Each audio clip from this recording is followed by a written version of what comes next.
रचना जी की नज़र आज दरवाजे से हटी नहीं रही थी। 2 वर्ष बाद बेटा रोहित अपनी पत्नी मोनिका को लेकर घर जो आ रहा था। रचना जी बच्चों के आने से इतनी खुश थी कि सुबह से ही 56 भोग बनाने में लगी थी। बेटे बहू की मनपसंद मिठाई और उनका ही पसंदीदा खाना बनाती। और अब तो रात के 9 बज गए थे, पर अभी तक बेटे बहू घर नहीं आए थे। रचना जी परेशान थी। बेटे ने कहा था शाम 5 बजे तक घर आ जाएगा, पर इतनी देर कैसे हो गई। वह अपने बेटे रोहित को फ़ोन करती तो रोहित भी फ़ोन उठाकर कोई जवाब नहीं देता और बहू भी फ़ोन नहीं उठा रही थी। वह हर 10 मिनट में फ़ोन करती जा रही थी, पर कोई जवाब नहीं आता। ठीक 11 बजे मोनिका फ़ोन उठाती तो कहती, क्या हुआ सासू माँ, फ़ोन कर कर आप हमें क्यों परेशान कर रही हैं। जानती हूँ मैं आपके पास कोई काम नहीं है, तो इसका मतलब यह नहीं कि आप हमें परेशान करें। बुढ़ापे में नींद नहीं आती तो बैठ कर भजन कीर्तन कीजिए, पर फ़ोन कर कर हमें परेशान करने की कोई ज़रूरत नहीं। कहते हुए मोनिका फ़ोन काट देती। पर बेटा मेरी बात तो सुनो, रचना जी कहती जा रही थी। दूसरे दिन सुबह 10 बजे दरवाजे पर दस्तक होती तो रचना जी खुशी से दरवाजे की ओर भागती और दरवाज़ा खोलती। रचना जी कुछ कहती उसके पहले मोनिका कहती, रोहित मैं तो बहुत थक चुकी हूँ, जाकर कमरे में रेस्ट करती हूँ। पर बहू रचना जी ने कहा। तब रोहित पैर छूते हुए कहता, जाने दो ना, वह बहुत थक गई है, अभी वही किसी की नहीं सुनेगी। खुश रहे मेरा रार। रचना जी अपने बेटे को आशीर्वाद देती और कहती, बेटा तू तो कर आने वाला था, फिर आने में देर कैसे हो गई। अब क्या बताऊँ माँ। जैसे ही मुंबई एयरपोर्ट पहुँचे तो मोनिका के कजन हमें लेने आ गए। अब पूरे 2 वर्ष बाद भारत लौटा हूँ तो उन्हें भी हमारे आने की बहुत खुशी थी और एयरपोर्ट पर ही पाइती पाइती करने लगे। तो बस क्या था, हम चले गए अच्छे से होटल में पाइती करने। पर बेटा तुम दोनों इतना लंबा सफ़र करके आए और पाइती की, तब थकान महसूस नहीं हुई। तब रोहित कहता, माँ आपकी अभी भी ताने देने की आदत गई नहीं। आपको पता है जब से मोनिका के कजन को पता चला था हम भारत आ रहे हैं, उस दिन से वह हमारे स्वागत की तैयारी कर रहे हैं, तो हम उनका दिल कैसे दुखा सकते थे। बेटा मेरा वह मतलब नहीं था। मैं तो बस माँ, अब मुझ में और ताकत नहीं कि मैं आपसे बात कर सकूं।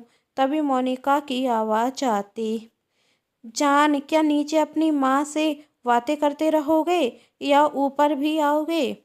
हाँ डार्लिंग अभी आता हूँ, कहते हुए रोहित चला जाता और रचना जी वहीं सोफे पर उदास बैठ जाती। वह अपने बेटे बहू से बहुत सी बातें करना चाहती थी, बहुत कुछ उनसे पूछना चाहती थी और बहुत कुछ उन्हें बताना चाहती थी, पर बेटे बहू के पास उनसे बात करने का टाइम नहीं था। बेटे बहू के इंतजार में उन्होंने कल शाम से सही से खाना भी नहीं खाया था। सोचा था जब बेटे बहू आ जाएंगे तो साथ में बैठकर खाना खाएंगी, पर ऐसा कुछ नहीं होता। फिर अपने मन को समझाती, इतना लंबा सफ़र करके आए हैं तो थक गए होंगे, थोड़ी देर बाद साथ में बैठकर खाना खाएंगे। और वैसे भी जैसे रोहित सोकर उठेगा तो रोहित यही कहेगा, माँ जल्दी से खाना लगाओ, बहुत तेज भूख लगी है। जैसे पहले जब घर आता था तो कहता, माँ बहुत तेज भूख लगी है, जल्दी से खाना लगाओ, और अपने कॉलेज के पूरे किस्से सुनाता था। और बहू से भी भूख कहाँ बर्दाश्त होती है, जब तक जाकर बर्तन साफ कर देती हूँ। बर्तन साफ कर कर थोड़ी देर बाद रचना जी बेटे बहू को आवाज़ लगाते हुए कहती, रोहित मोनिका नीचे आ जाओ, मैंने खाना गरम कर दिया है, जल्दी से आकर खाना खा लो। तभी मोनिका रोहित से कहती, खाने का पूछना तो सिर्फ बहाना है। असल में तो तुम्हारी माँ हमारी नींद खराब करना चाहती हैं। चैन से सोते हुए देखा नहीं जाता इन सांसों से। तभी फिर से रचना जी आवाज़ लगाती। तभी रोहित कहता, आया माँ, और रोहित नीचे आ जाता। रोहित को देखकर रचना जी कहती, बेटा बहू कहाँ है? माँ वही थोड़ी देर में आ जाएगी, जब तक आप मेरे लिए खाना लगा दीजिए। डाइनिंग टेबल की तरफ जाते हुए कहता और डाइनिंग टेबल पर 3 प्लेट देखते हुए कहता, माँ आपने खाना नहीं खाया? हाँ बेटा, सोचा था जब तुम और बहू आ जाओगे तो साथ बैठकर खाना खाएंगे। कुछ किस्से तुम दोनों सुनाओगे और कुछ किस्से मैं सुनाऊंगी। जैसे तू जब कॉलेज की छुट्टियों में घर आता था तो याद है ना, किस तरह खाना खाते खाते पूरे किस्से सुना देता था। और जब तेरे दोस्त तुझे बुलाने आते थे तो कहता था, बहुत दिनों बाद माँ से मिला हूँ तो मैं सिर्फ और सिर्फ अपनी माँ के पास रहना चाहता हूँ।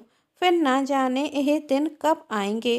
कल से तेरी राह देख रही थी, अब जाकर तुझे जी भरकर देखना चाहती हूँ।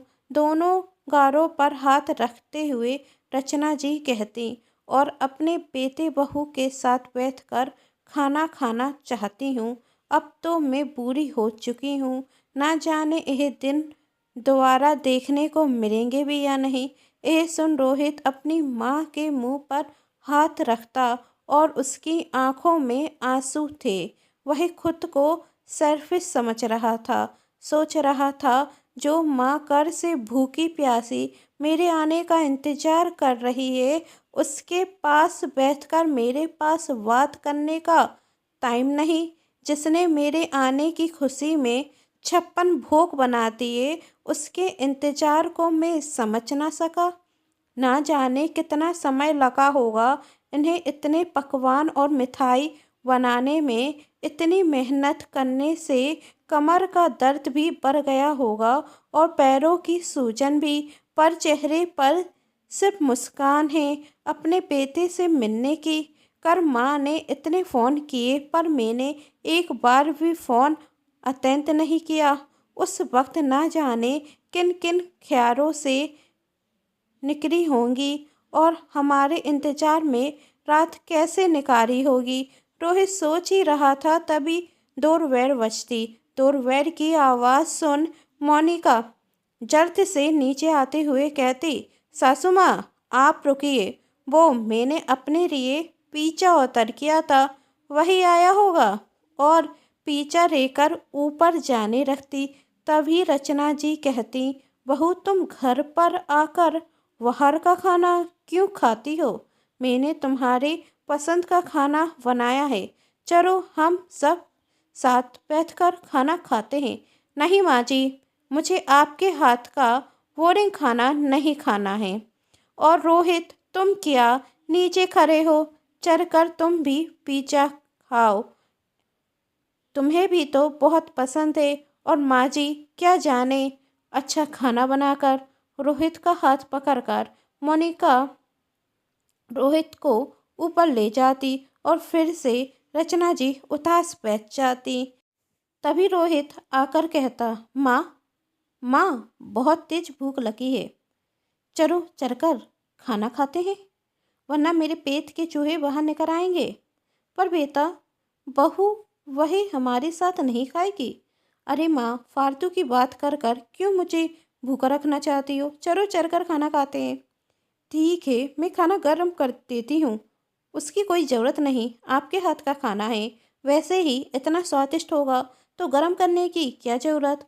खाना खाते हुए कहता और अपनी माँ को विदेश के किस्से सुनाने लगता। और यह देख मोनिका को बहुत गुस्सा आता। रोहित के किस्से सुन रचना जी जोरों से हंसने लगती और फिर रुकते हुए कहती, यदि साथ में बहू होती तो कितना अच्छा होता। तब रोहित कहता, माँ आप चिंता मत कीजिए, आपकी बहू भी हमारे साथ बैठकर खाना खाएगी। बस थोड़ा वक्त लगेगा। थोड़ा वक्त अपने बेटे को देंगी ना। दूसरे दिन सुबह से रचना जी 3 कप चाय बनाती। रोहित तो चाय पीने नीचे आ जाता, पर मोनिका अभी भी सो रही थी। जब रचना जी रोहित से पूछती तो रोहित कहता, माँ, उसे देर से सोकर उठने की आदत है। वैसे माँ, चाय बहुत स्वादिष्ट है। 11 बजे मोनिका नीचे आती और कहती, सासू माँ, मेरे लिए चाय बना दीजिए। रचना जी चाय का कप देते हुए कहती, बहू, इतनी देर से सोकर उठना अच्छी बात तो नहीं। रोहित तो नाश्ता भी कर चुका है और तुमने अभी तक नहाया भी नहीं। यह तो सही बात नहीं है ना बेटा। क्या सही है क्या गलत, यह आप मुझे ना ही समझाएं तो अच्छा है। और यह मेरी ज़िंदगी है और जैसे चाहूँ मैं वैसे जीऊँगी। आप मुझे ज्ञान ना दें। और हाँ सासू माँ, मैं आज के ज़माने की मॉडर्न लड़की हूँ, तो अपनी ज़िंदगी अपने हिसाब से जीऊँगी और आज के बाद मुझे किसी भी चीज़ में रोकने टोकने की ज़रूरत नहीं है। समझ गई आप? और हाँ, आज से जब भी मेरे लिए चाय बनाए तो चीनी थोड़ी कम डालिएगा। मोनिका आते हुए रोहित गुस्से में कहता, यह कौन सा तरीका है माँ से बात करने का? Keep quiet. मोनिका कहती, जाता माँ भक्त बनने की ज़रूरत नहीं है और तुम अच्छे से जानते हो मैं ऐसी ही हूँ, तो अब तुम्हें क्या परेशानी? यहाँ आकर तो एकदम से बदल गए। पतिदेव, तुम तो माँ भक्त बन गए। कहीं ऐसा तो नहीं पतिदेव, तुम अपनी माँ के साथ अच्छा बनने का नाटक कर रहे हो और उनका यह घर हड़प कर उन्हें वृद्ध आश्रम भेजना चाहते हो? कहते हुए मोनिका जोर से हंसती, फिर कहती, वैसे आइडिया बुरा नहीं है, पर इसके लिए यह नाटक करने की क्या ज़रूरत? तुम तो ऐसे ही इस बुढ़िया को वृद्धाश्रम भेज सकते हो और यह हमारा क्या बिगाड़ लेगी। और इस बुढ़िया का ना मुंह कुछ ज़्यादा चलता है, वही भी बंद हो जाएगा। चुप करो मोनिका, अब और नहीं। रोहित गुस्से में कहता, आगे की कहानी अगले भाग में देखिएगा। क्या रोहित अपनी बगैर पत्नी के अगर ठिकाने लगाएगा या अपनी माँ को वृद्धाश्रम भेजेगा? जानने के लिए चैनल को कर लीजिए सब्सक्राइब, क्योंकि इससे ही आपको सभी को पता चलेगा मेरी आने वाली इस कहानी के अगले भाग का। तो मिलते हैं कहानी के अगले भाग में। कहानी पसंद आई हो तो चैनल को कर लीजिएगा सब्सक्राइब, वीडियो को like and share. Thanks for watching.